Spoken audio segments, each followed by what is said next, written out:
Hi, thank you for joining us for Archive Dive. I'm Katharine Austin, and I'm the curator for the Texas Archive of the Moving Image, or TAMI, a nonprofit based in Austin, Texas.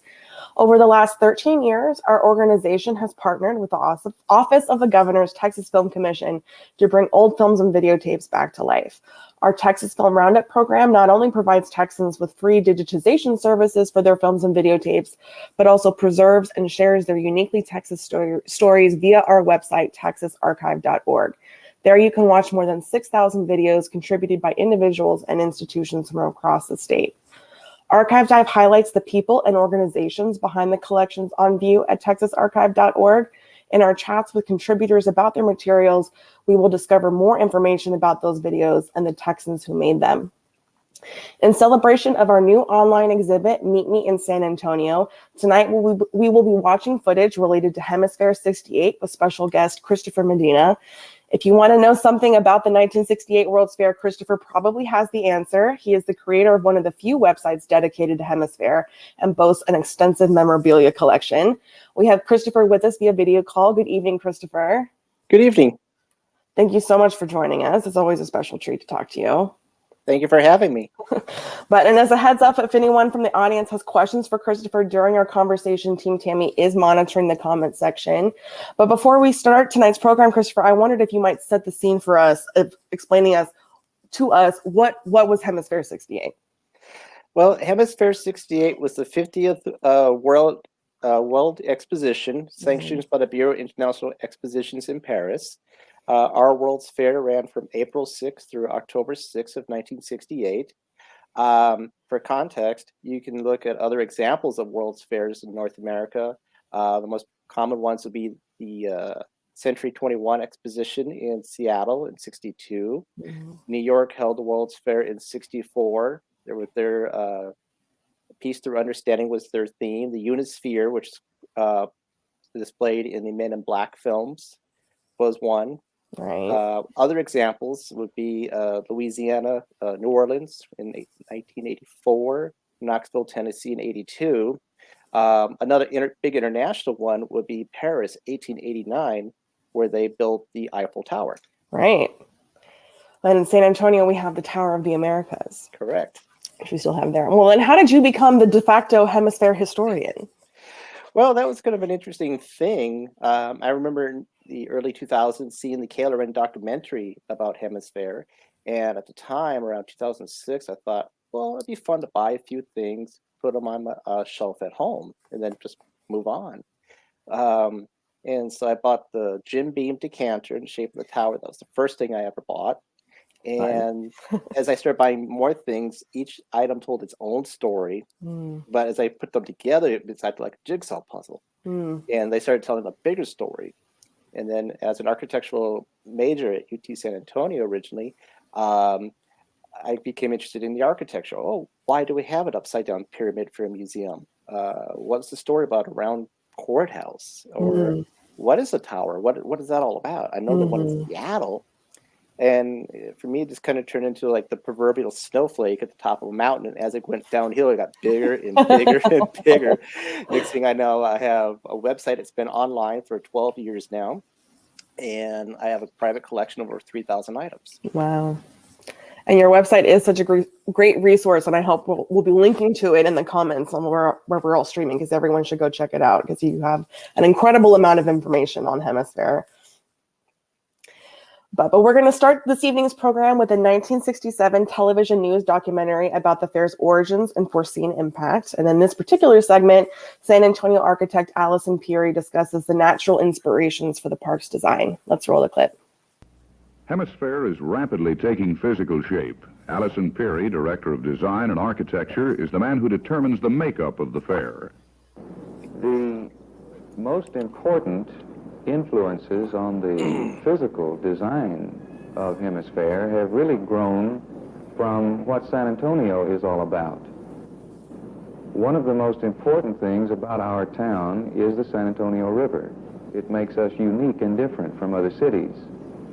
The river flows through the center business district, and it's possible, as you know, to ride on a river barge throughout the central business district and enjoy an experience entirely different from walking around at street level, thereby making a unique urban experience.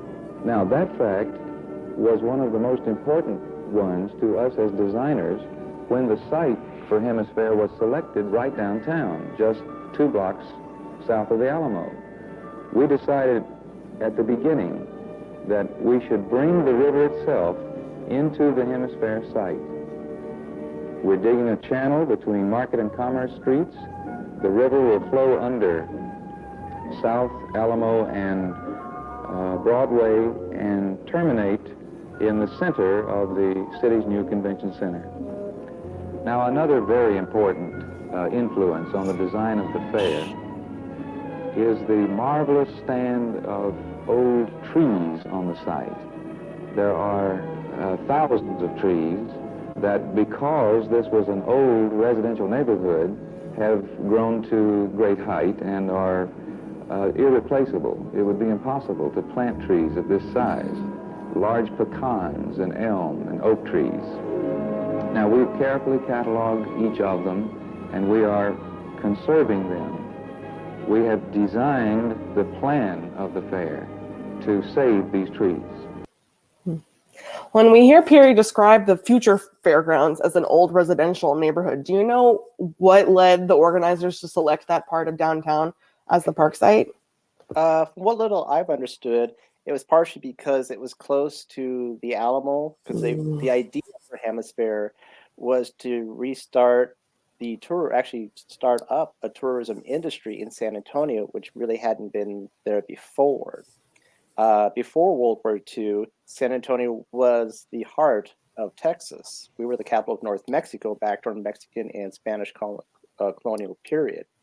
But then after World War II, Dallas became prevalent because of the oil and cattle, and Houston for shipping.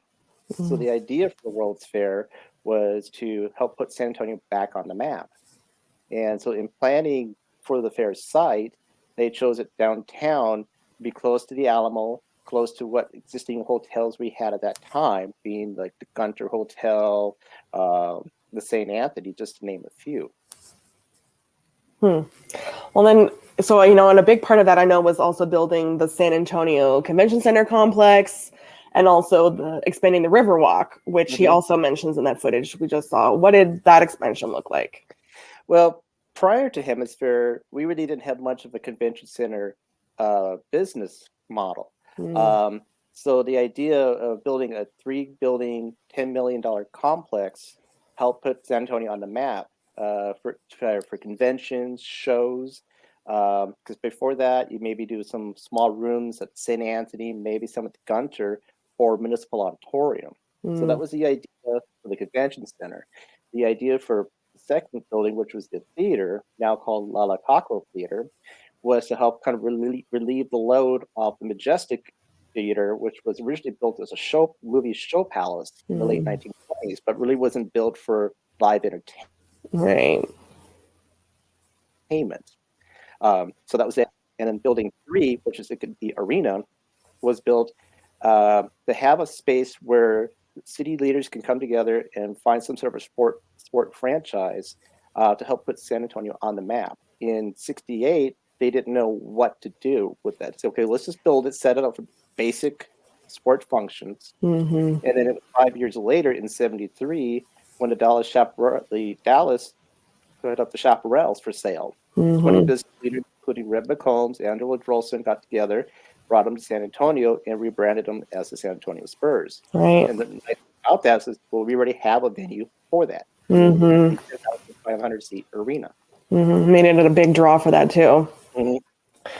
Well, the urban development for Hemisfair was not limited to park construction either. San Antonio also made major investments in its hospitality and tourism industries, as you sort of were teasing there. And this silent home movie documents the unusual assembly of the Hilton Palacio del Rio across the street from the San Antonio Convention Center. Let's roll with it. And it's actually silent, so we can just keep talking. Do you know much about the Hilton's construction? It was a very unique construction. It was done by Zachary Construction. They still own the property today. It's managed through their hospitality arm called Zachary Hospitality. It was built in 202 days from start to finish. Wow. Each of those in the computer models, I think it was like an IBM 360 computer, told them the modeling said you couldn't do conventional construction. So what they did was they built all the rooms off-site in their yards off of 35 South. And each room is about either 30 or 33 feet long. It weighs about 75 tons.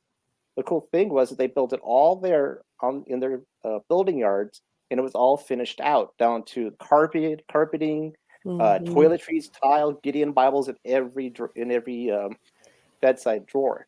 They took them down to the site, hoisted them up in a crane with a blade called sideways. They called it the whirlybird. You have it there. And the record was 35 rooms in one single day. Wow. I've actually had the joy of staying at that hotel during IOSA, right next door, which is a very active, very loud event. And in those rooms, you don't hear anything. Right. It was like, that's the case. That was the cool thing about those rooms. It's very soundproof. Yeah, some pretty good insulation. And I know too that it was like the story was when they placed the last one, like the architects were like wrote in the module as it was being placed. Isn't that the case? Yeah, H.B. Zachary wrote the last one up. The cool thing was they did the same ceremony for the first room, which was module 522 on the 5th floor. It was Bartow Zachary Jr., and his wife Molly, and the GM for the hotel. They actually got into the room, went out to the railing, hung on to it, and wrote it up. I don't think OSHA would let you do that today. No, but they actually wrote it up in place. But and then what other offsite construction did Hemisfair precipitate? Well, it was the Hilton Palacio was actually one of 3 hotels. The other one was called La Posada Motor Inn on the old St. Mary's property, St. Mary's University, and it's now called the Omni La Mansión del Rio. The other big one was founded by 2 brothers, Sam and Phil Barshop, through Barshop Lodging Enterprises, and that was La Quinta Inn. Originally, La Quinta Motor Inn. It eventually branched out, and until La Quinta was acquired by Wyndham in 2017, they had 853 locations. Most of them were franchise. But the very first one was on Commerce Street, located across the street from Hemisfair. Oh, I had no idea. So that was the birth of that, to accommodate visitors to the fair, the Hilton Palacio, La Mansión, and La Quinta. Well, another classic San Antonio brand being in the Hemisfair side is sort of related to our next clip. So we're going to watch a 1960s commercial for Church's Chicken, which does have a connection to Hemisfair, interestingly enough, that I want you to share, but we'll watch the clip first. Let's roll the clip.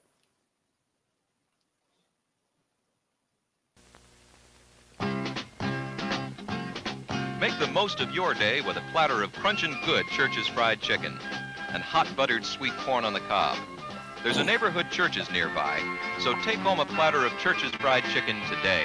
Make the most of your day, anytime, anywhere. Make the most of your day at Church's. So George W. Church Sr. opened the first Church's Chicken, which was then called Church's Fried Chicken to Go, in downtown San Antonio, across the street from the Alamo in 1952. And I didn't realize until we first met, then you told this story, that meant that the restaurant had to move for Hemisfair, since it was right across the street from the Alamo. And I'd love for you to tell us that story. Yes, what I've heard through secondhand and read through the Express News was that supposedly the origins of the business started there in the neighborhood. And then during the clear out phase, they were buying out all the homes and businesses. One of them was that gentleman that owned that restaurant. And so he was given funds from the Hemisfair agency to relocate to Alamo Plaza. And the story I heard was that the gentleman, when they approached him and said, well, we need to buy your property, buy you out, was that he broke down crying. And he thought they'd never force him to close. And they're like, no, sir. We want to help you relocate off of Hemisfair area so that way you can continue your business. And then it's thrived. And I think they have the best honey biscuits on the planet. I love those. Yeah, you can't go wrong with a honey biscuit for sure. But, so they helped pay for the Church's Chicken to move. Mhm. And what investments did the city of San Antonio make to facilitate Hemisfair? They did a lot of investment. The big push was the municipal bond election of January of '64. It was about $30 million. And a lot of that was to help acquire the land, help relocate folks. Like, for example, I think there were 2 or 3 churches there on site. St. Michael's was located where the tower is now. So it's helped to acquire that, helped to clear the land, and as well as helping to pay for other improvements in the downtown area. But then you also had private investment and federal investment at the U.S. government level through the Urban Renewal Agency. Mm-hmm. Well, and also, we talked about this a little bit, but it's also like making those investments to what end? Because it doesn't seem that just the 6-month-long fair was the ultimate goal of all of this investment that they're doing. Yeah, a lot of folks at that time, they had the ideas, okay, well, Hemisphere is going to put us on the map, but we're also going to invest in this because of what we wanted to do for San Antonio, which was considered the gateway to Latin America at the time. Help put San Antonio on the map, give us hotels, give us a convention center, tourism, to put San Antonio on the map. As far as like I was talking about with the arena. Red McCombs, who was on the executive committee, flew to Atlanta to schmooze over Coca-Cola to become a corporate participant, which they did. And he told me the story on how they took him to an Atlanta Braves game, and he was impressed. He's like, wow, this is great. And they had this big, massive Texas-sized satellite dish outside for national broadcast. So that was the whole idea for that. And they said, well, let's put an arena in. We don't know what for yet. But that's what put that in place. And then 5 years later, like I said, brought the Chaparrals, became the Spurs. Mm-hmm. There was a lot of private investment here, businesses in San Antonio. The fair itself lost money during its operation.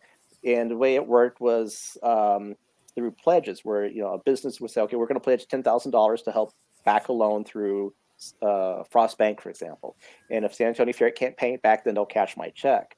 When I met Tom Frost, he was one of the funding managers for the fair. He told me about how by the third fundraising drive, the companies wrote their checks knowing that they'd just be cashed because they weren't looking at, okay, well, what's my short-term loss? They're looking at, okay, what's going to be the long-term gain for the city of San Antonio? Mm-hmm. Well, so after years of preparation, the gates of Hemisfair opened at 9 a.m. on April 6, 1968. So the 55th anniversary is this Thursday. Yeah. And the silent news footage for WOAI TV shows First Lady Lady Bird Johnson speaking at the Women's Pavilion that day. Let's roll with it. And it's also, opening day came 2 days after the assassination of Dr. Martin Luther King Jr., which is today's the anniversary for that. And so how did that change the plan for opening day? Well, it changed it in a lot of ways. When I met with Tom Frost, he was at a banking convention in Florida, and he says, well, we were completely panicked. We didn't know what to do. Do we change the day of the opening? Do we add more security? What do we do? He says, I was in a conference room with 7 different phones, and I'm looking at this phone here, this phone here, this phone here, trying to talk about it. And what they did in the end is they kept it on schedule. Lady Bird came to do the opening. I believe LBJ was supposed to come. And when they said, okay, well, Lady Bird will come in his place, she flew up from the ranch, but they changed her route. They put her in a covered golf cart, as opposed to the original idea of an open top golf cart. And that added security. And fortunately, here in San Antonio, we did not, when I understand, we didn't have that much unrest that disturbed opening day activities. The cool thing here is that this is where Lady Bird, when she opened up the women's pavilion, but this is after she did her opening day speech in the arena at 10 a.m. And then afterwards, she went down the street to the U.S. pavilion to dedicate that pavilion later that morning in that same outfit. Yeah, I was going to ask you, what did opening day look like otherwise? Well, it was a very active day. A lot of the news media were there the day before to do all the articles for the fair.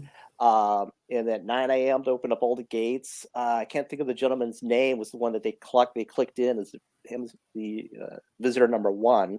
He came in through what they called gate number 2, which was down on the river lagoon.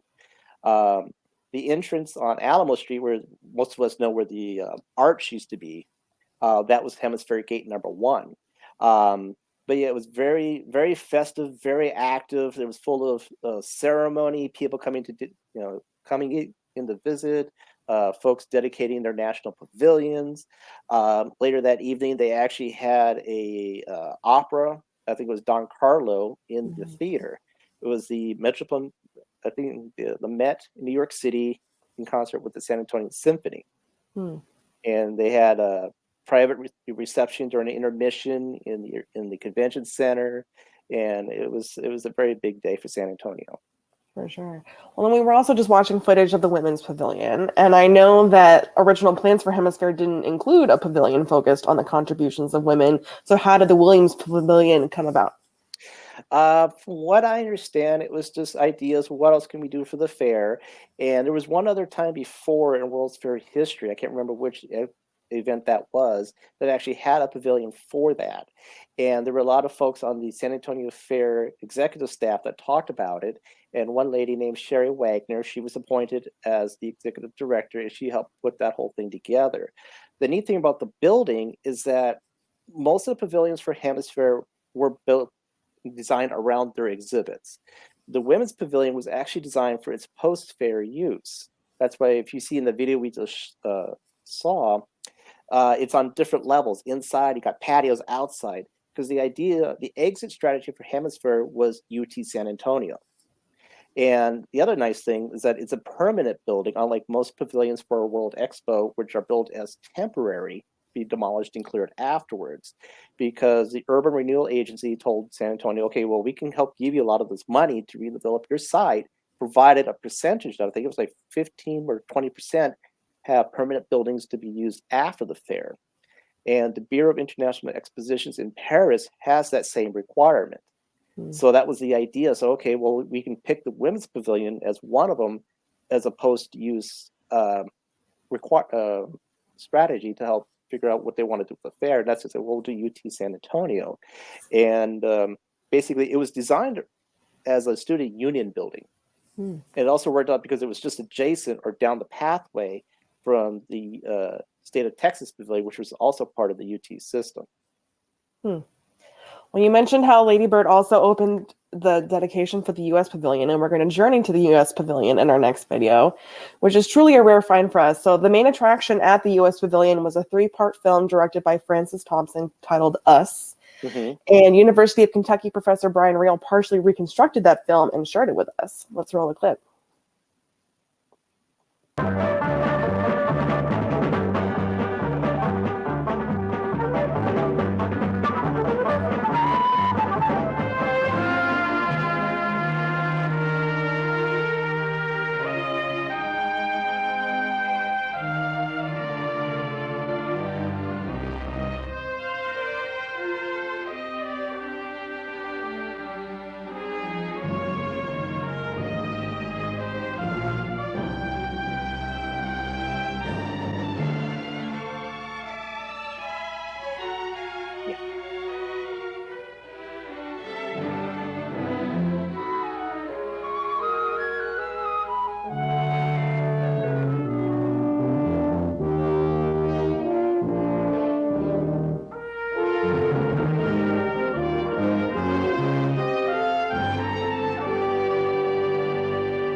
So the film isn't on our website yet, but So I've the given most myself a important Thursday deadline to get it on the website, so to coincide with the anniversary. But Christopher, what made us such a unique attraction? I want to hear all those tech nerd details. Well, some of the neat features I read about in an article from the Cinematographer magazine talked about how it was originally commissioned by the State Department. They commissioned a firm in New York City, and they came up with the idea for a two-building complex. And then it was handed off and commissioned to a local firm called Marmon Mock, and they designed it. And the main round building that used to be the federal courthouse, that was the United States Confluence Theater. And then you had a big courtyard, and then to the west of that, you had an 8,000 square foot exhibit hall. And in the middle, you had a neat art feature designed by Trinity University professor Bill Bristow. And it's called Migrations. You have birds, and from what I was told, the original idea was 50 birds. They would take off, they would fly, and then they would land and rest. But then, because this was funded by the U.S. government at the time, which they don't do at World's Fairs anymore. The U.S. is one of the few nations that still participate but don't fund their own pavilions. At the time, they did for San Antonio. And the story I heard was that, okay, well, if it's going to be for U.S. display, you can't have the birds rest. The United States never rest. So, okay, so the birds take off, the birds fly, and then stop. Like I said, it was just 50 birds, one for each of the 50 states. And then other senators or whomever got in and said, well, no, we got to remember the 5 U.S. territories, Guam, Guam, Midway, Puerto Rico, and I believe the Virgin Islands is the 5th one. So, okay, so now 55. And then they had 5 more birds added for prominent military officials. So the final number was about 60 in there. But the neat thing is that the show itself was all shot in 70 millimeter. And then that was shown in the second half, which we just saw here. But in the first half, it was downshifted to 35 millimeter.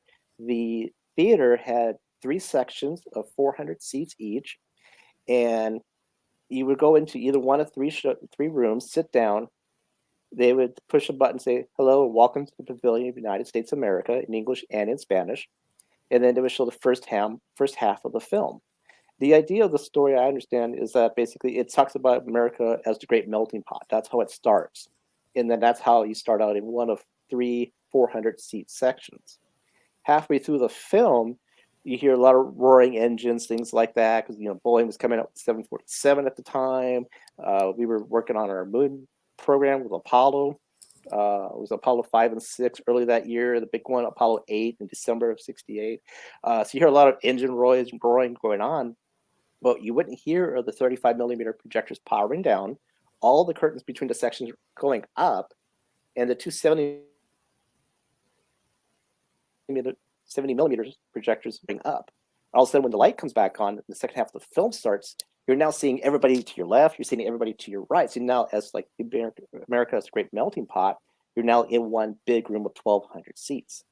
And it was also very cutting edge, and it talked about, our strengths, but also talked about our weaknesses, not only here at home, but also for us as a planet.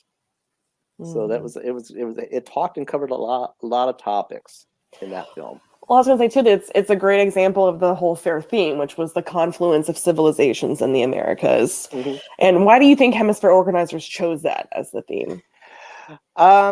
Well, with most World's Fairs, you always have to do a theme. Like I mentioned earlier, New York was Peace Through Understanding. Seattle had Century 21, the ideal of the future. And so they picked our theme as confluence civilizations of all the world nations that came together to settle the region that we know as Texas.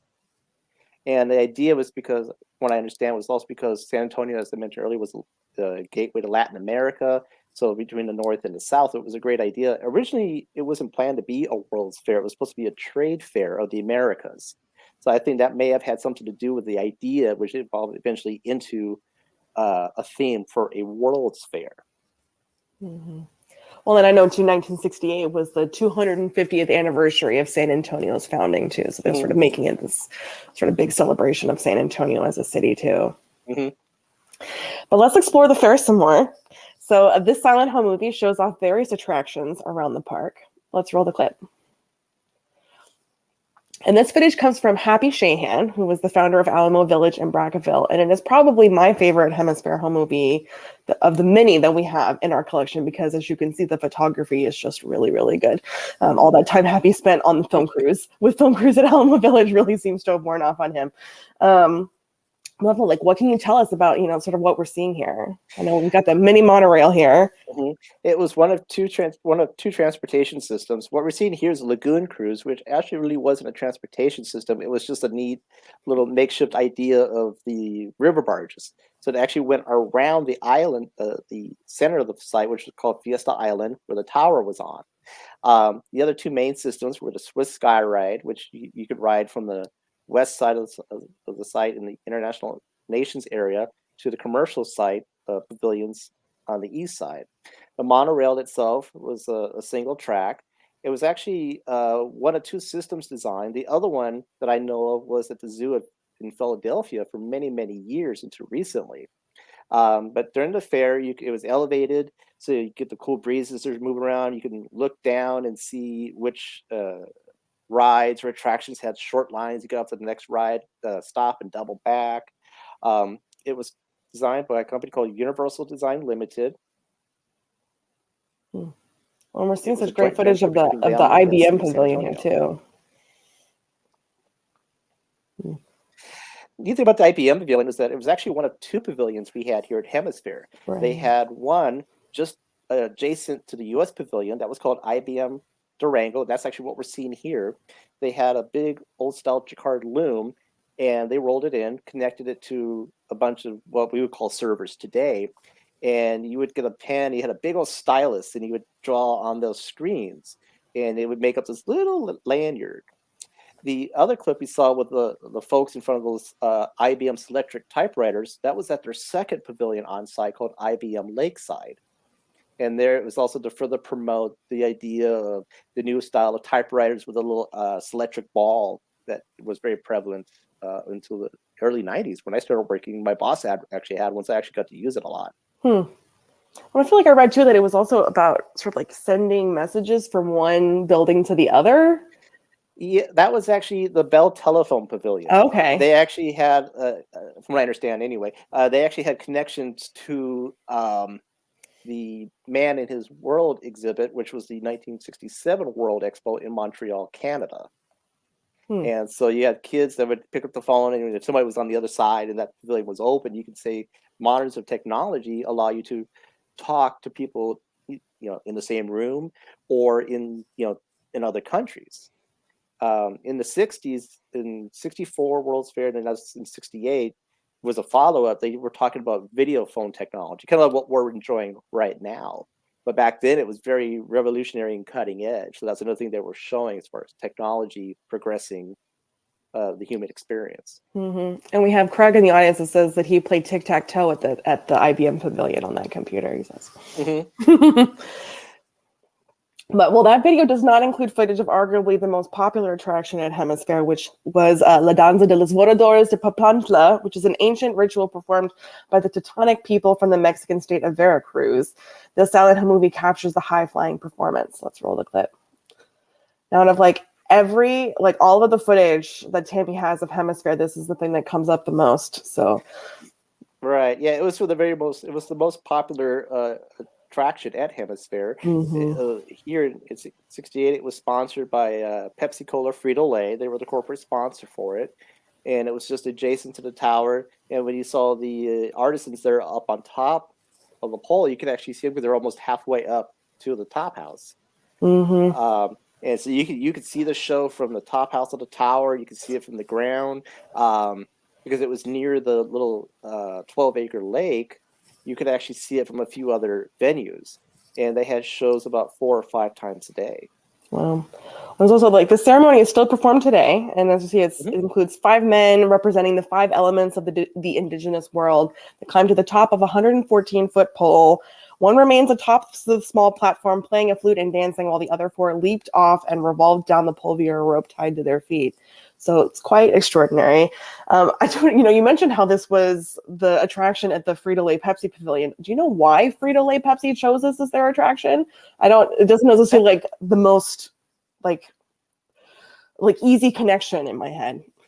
I'm not quite sure. That's a very good question. I haven't had a chance to research yet. I'll definitely make a note of it. Yeah, I mean, I guess, they figured, it was on theme, Hmm.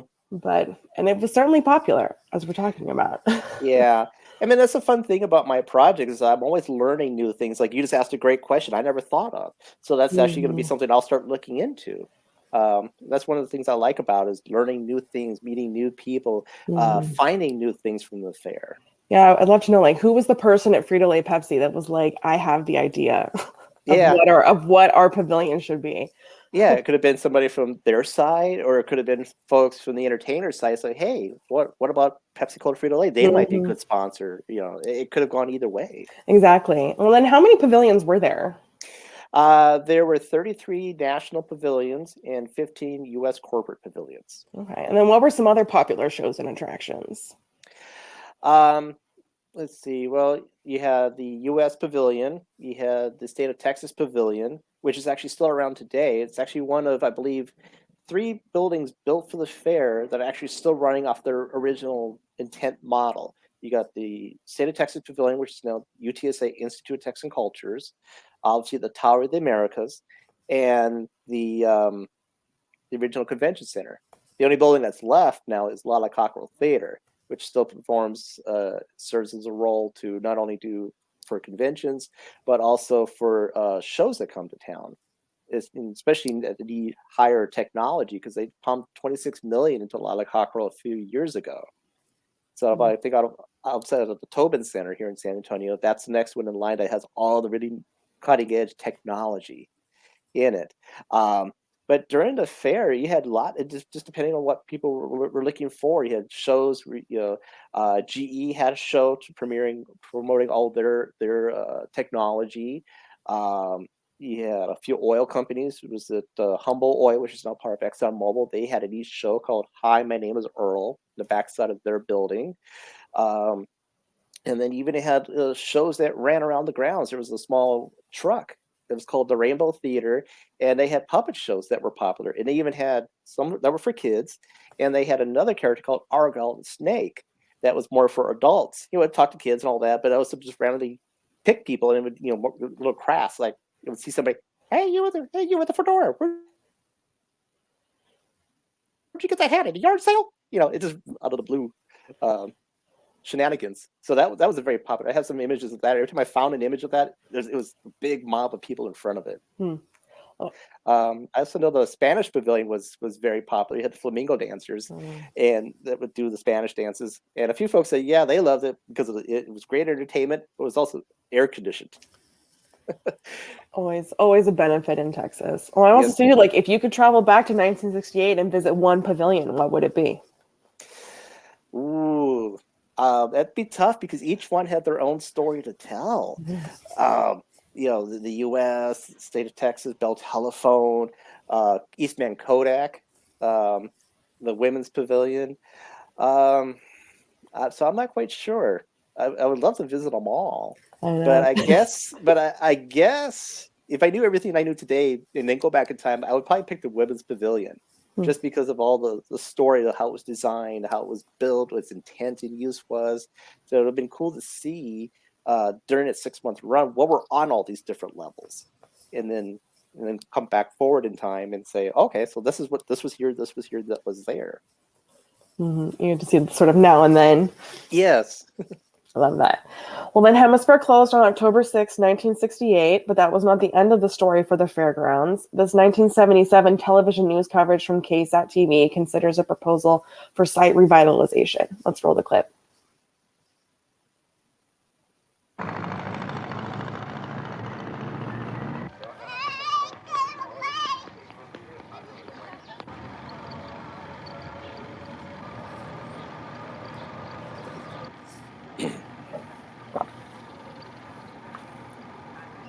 There have been several proposals over the years to turn that trend around and make Hemisfair Plaza what it once was, a major tourist attraction. But the kind of change that's needed here takes money and commitment, and up until now, there hasn't been enough of either.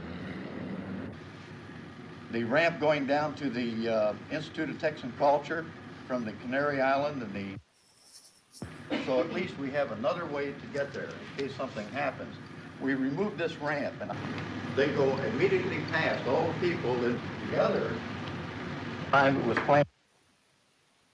So we can have circulation once again, so that deliveries can be made.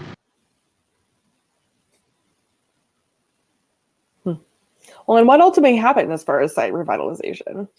Well, like they said in the video clip, the idea they had a lot of ideas. Like I said, UTSA was the exit strategy for the fair until the quarry, the McDonough brothers, which own the quarries on the north side, donated 600 acres, and they came up with a bunch of ideas. A week after the fair closed, the city tried to reawaken the site called Fiesta Land.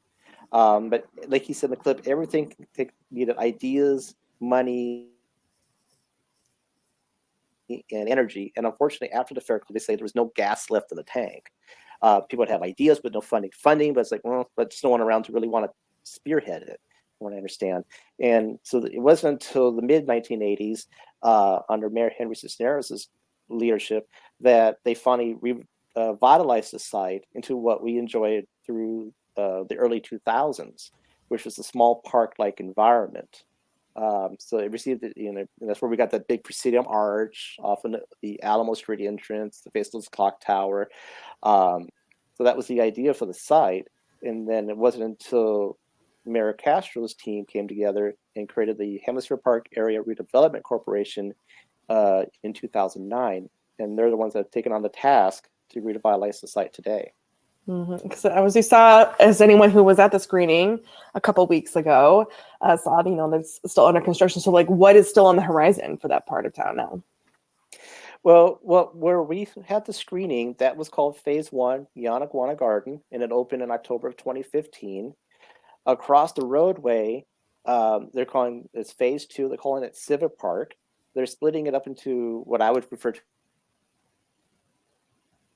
as Phase 2A, which is what now, and I believe that's supposed to be online later this summer.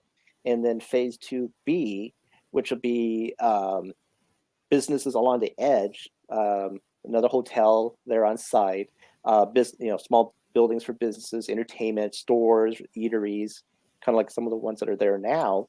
And that should be online for March Madness in 2025. And then going east from the central axis, that would include the RCA Pavilion, which is San Antonio Park Police, where they're there now, Tower of the Americas, and a few other small women's pavilion, maybe Kodak. That's all Tower Park. And what I understand, that's slated for, I believe, 2028. So the idea is that you'll have three different phases, three different style areas, but it'd be a way to make the old World's Fair site into what they coined a 21st century park for the urban world. Well, what's there already is great. So I really look forward to how it's going to shape up in the next few years. And then you have a whole section of your website dedicated to remembering Hemisfair. And so how do you think Hemisfair should be remembered? Like, what is its legacy? For me, I think it was great. Like I said, it was a great catalyst to reawaken San Antonio, which had become kind of a backwater. And it was also a great starting point for other businesses, like we sold Church's Chicken, La Quinta Inn and Suites. It put us on the map as far as tourism. Even when I started working at SeaWorld in the 90s, I used to take the bus to the park from where I lived, and I had to go through downtown. And I remember there were hotels there, but since then, there's been an explosion of hotels since the mid 90s, and it keeps growing. So it's great that it's put us on the map. So in that intent, I think Hemisfair served its original idea, which is to put us on the map in multiple areas. Like just the expansion of the Riverwalk alone has had such a huge impact, even leaving everything else out. Well, to wrap up, you have collected and preserved thousands of items related to Hemisfair already. Everyone watching should definitely check out your website, which we'll link in the comments. And it is truly an incredible resource that I recommend everyone check out. But if I may, what value do you see in preserving moving images of Hemisfair specifically? Well, it's great to tell the story. In my website, I have a section called Conversations, where I've had the pleasure of meeting folks that visited the fair or worked at the fair. But unfortunately, through the natural progression of time, that number is getting smaller and smaller. So that's kind of one of the ideas that my website takes on now. The whole project is to be able to tell their story. And I think preserving the moving images from the fair help tell that in a great three-dimensional way. Well, we certainly agree. Well, thank you, Christopher. Getting to talk to you is always a treat. You know more about Hemisfair than anyone else. TAMI Communications Manager Sarah Walters dubbed you Mr. Hemisfair in our office, and it is a title you have well earned and deserved. Thank you. I also want to shout out the contributors who shared the videos we enjoyed tonight. Stephen Schaefer, Emil Waselski, Lois Peruka, Brian Reel, Alamo Village, Charles Tarvin, and UTSA Library Special Collections. You can watch more videos of Hemisfair with TAMI's web exhibit, Meet Me in San Antonio, and on our website, texasarchive.org. We have so many more Hemisfair videos on our website. And if you enjoy learning about these films, please consider sending us a tip. We take donations via texasarchive.org/support-us, or you can text Texas Archive to 44321. Good night, everybody. Thank you so much, Christopher.